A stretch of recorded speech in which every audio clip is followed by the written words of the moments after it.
දවසේ රාජකාරී කටයුතු ඉවර වෙලා ගොඩක් මහන්සි වෙලා ගෙදර එන හවස්වල ගැන හිතන්න. ඔයා එන්නේ ගොඩක් ලොකු පීඩනයකින්. ඔයා පොඩි ප්‍රශ්න ගොඩක් තැරපිලා තියෙනවා. හරිම මහන්සි. ඔයා ගෙදර එන්නේ හිතාගෙන අද නම් මම හොඳට පීඩා ගන්නවා. අද නම් මම හොඳට විවේක ගන්නවා කියලා. හැබැයි මෙහෙම හිතාගෙන ආවට ගොඩක් දෙනෙක් සමහර විට එදා දවසේ හොඳ නිින්දක් ලැබිලා නැහැ. ගොඩක් දෙනෙක් දැනෙනවා මම විවේක ගත්තේ නෑ වගේ කියලා. මේකට හේතුව මොකක්ද? ඔයා මේ වැඩ කටයුතු වලින් ඉවත් වෙලා ස්විච් ඔෆ් වුණාට ඔයාගේ මොළයේ මේ දේවල් වලින් ස්විච් ඔෆ් වෙලා නැහැ. ඔයා දවස් 30 දූපරේස් එකේ ඔයාගේ මොළේ පැය 30 දුවනවා. අද මම කියලා දෙන්න යන්නේ මෙන්න මේ වගේ දේවල් වලින් අයින් වෙලා ඔයාගේ මනස ස්විච් ඔෆ් කරලා ඔයාගේ හොඳ විවේකයක් අරගෙන ඔයාගේ මනස කාම් කරගෙන රිලැක්ස් කරගෙන ඊළඟ දවසේ උදේට ප්‍රබෝධමත් විදිහට අවදි වෙන්න ඊළඟ දවසේ සාර්ථකව වැඩ කටයුතු කරගන්න හැකි වෙන්න මනස රිලැක්ස් කරන්න පුළුවන්.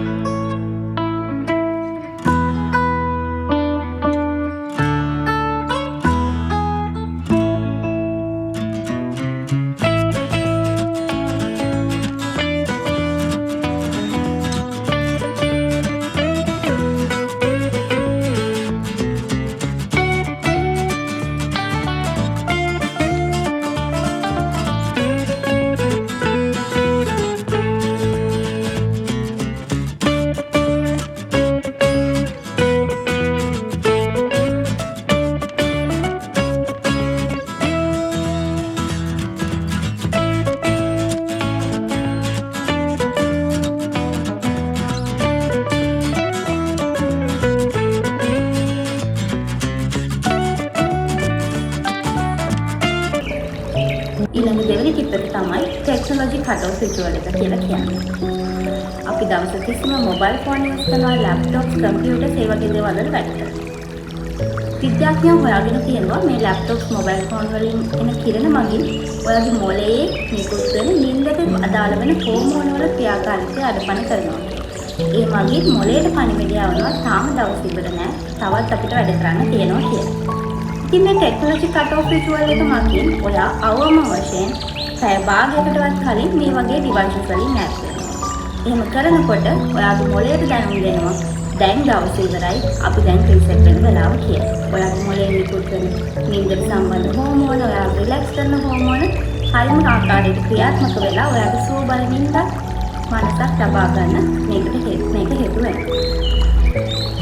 තුන්වෙනි ටිප් එක තමයි 5 senses grounding meditation එක කියලා කියන්නේ. grounding meditation කියලා කියන්නේ ලොකු වාස්තේජයක් එක විවිධාකාරයේ විදිහේ meditation ක්‍රම තියෙනවා. මෙතනදී මම කියලා කියන්නේ 5 senses grounding meditation. ඒ කියන්නේ ඔයාගේ සංවේදී ඉන්ද්‍රයන් පහ උපයෝගී කරගෙන කළ හැකි සරල ව්‍යායාමයක්. ඔයා රැ නිින්දට යන ටික වෙලාවකට කලින් පොඩක් එක තැනකට වෙලා කල්පනා කරන්න. ඔයාගේ ඇහැට මේ වෙලාවේ පේන දේවල් පහක් ගැන. සමහරවිට ඔයාගේ කාමරේ ලයිට් එක වෙන්න පුළුවන්. එහෙම නැත්නම් ඔයාගේ කාමරේ ෆෑන් එකක් තියෙන්න පුළුවන්, ෆ්ලවර් වාස් එකක් වෙන්න පුළුවන්, වෝල් හැංගින් එකක් වෙන්න පුළුවන්. මේ වගේ දේවල්. ඊට පස්සේ ඔයාගේ කනට ඇහෙන ශබ්ද 4ක් ගැන මෙනෙහි කරන්න. දැන් ඔයාලට ඇහෙනවා සමහරවිට ඒ හගෙදර පිරිත් සද්දයක්. එහෙම නැත්නම් හැසිරෙන සද්දයක සද්දයක් ඇහෙනවා. එහෙම නැත්නම් සින්දුවක් ඇහෙනවා. ඒ වගේ ඔයාගේ කනට මේ වෙලාවේ එන ශබ්ද 4ක් ගැන අවධානය යොමු කරන්න. ඊට අමතරව ඔයාගේ නහයට මේ වෙලාවේ දැනෙන සුවඳවල් 3ක් ගැන කල්පනා කරන්න. සමහරට හඳුන් කුරු සුවඳ වෙන්න පුළුවන්. එහෙම නැත්නම් ඔයාගේ කාමරේ එයා ෆ්‍රෙෂ් සුවඳ වෙන්න. ඒ වගේ නහයට දැනෙන සංවේදයන් 3. ඊට පස්සේ ඔයාගේ හාමට දැනෙන ඔයාලට ස්පර්ශ වෙන දේවල් 2ක් ගැන කල්පනා කරන්න. සමහරට ඔයාලට මේ වෙලාවේ සීතල දැනෙනවා, රස්නේ දැනෙනවා. එහෙම නැත්නම් ඔයාගේ ඇඟේ ඇකිරිල්ල සීනිදු බව. ඒ වගේ දේවල් ඔයාලට ස්පර්ශ වෙනවා. මේක ගැන පොඩ්ඩක් හිතන්න. ඊට පස්සේ ඔයා රස විඳින මේ නින්දට මොහොතකට කලින් ඔයා රස විඳින තේක රස, එහෙම නැත්නම් කැම්ක රස ගැන පොඩ්ඩක් අවධානය යොමු කරන්න. මේ විදිහට ඔයාගේ සංවේදී ඉන්දියන් පහට ඔයාට ලැබුණු සංවේදන ගැන ටික වෙලාවක් මෙනෙහි කරන්න. මේ වෙලාවේදී මෙහෙම කිරීම මගින් ඔයාගේ හිත එක තැනකට ඇවිල්ලා ඔයාගේ මනස රිලැක්ස් වෙනවා. මේකත් එක්තරා විදිහක භාවනා කරනවා. ෆෝර්ත් ටිප් එක තමයි ඩම්ප් ජර්නල් මෙතඩ් එක කියලා කියන්නේ. ඩම්ප් කියන්නේ කුණු ගොඩවල්. අපේ ඔළුවේ හැම වෙලේම කුණු ගොඩවල් එකතු වෙලා තියෙනවා. අද දවසේ මට මෙහෙම කරන්න තිබ්බා, මට මේ දේ අමතක වුණා, මම මේ වැරද්ද කරා, හෙට මම මෙහෙම කරන්න ඕනේ. ඒ වගේ හැම වෙලේම අපේ ඔළුවේ මේ දේවල් වැදිලා තියෙනවා.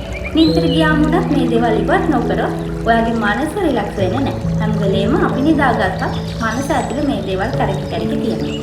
ඉතින් මේ ඩම්ප් කරන මෙතඩ් එකේදී කියන්නේ නිින්දට පෙර ඔයාගේ ඔළුවේ තියෙන ඒ කුණු ගොඩවල් ඔක්කොම ඔයා කොලේ කරලා ඉවත් කරනවා. ඒ විදිහට කිරීම මගින් ඔයාගේ මොලේ දැනගන්නවා මම මේ සියලුම කුණු ගොඩවල් අයින් කරා මම දැන් හරි පිරිසිදුයි මම දැන් රිලැක්ස් වෙන වෙලාව කියලා. විද්‍යාඥයෝ හොයාගෙන තියෙනවා මේ ජර්නලින් මෙතඩ් එක ප්‍රැක්ටිස් කරන ගොඩාක් අයගේ මනස හරිම කාම් වෙලා රිලැක්ස් වෙන්න මේක හේතු වෙනවා කියලා.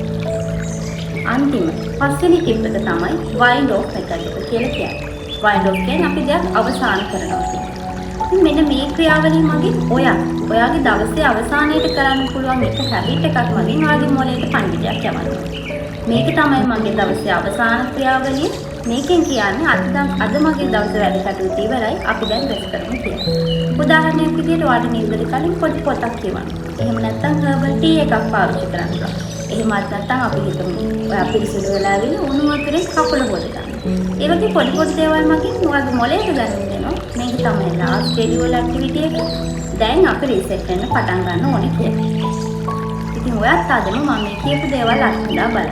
එහෙම අත්දැකලා බලලා අපිට කියන්න ඔයාට ගැළපෙන මෙතඩ් එක මොකක්ද කියලා. අපි ගොඩක් අය හිතනවා මෙන්ටල් හෙල්ත් කියන්නේ හරිම ලක්ෂරි බොහොම සීමිත පිරිසකට ලැබෙන දෙයක් කියලා. එහෙම නැහැ. මෙන්ටල් හෙල්ත් කියන්නේ අපි හැමෝටම තිබිය යුතු මූලිකම අවශ්‍යතාවය.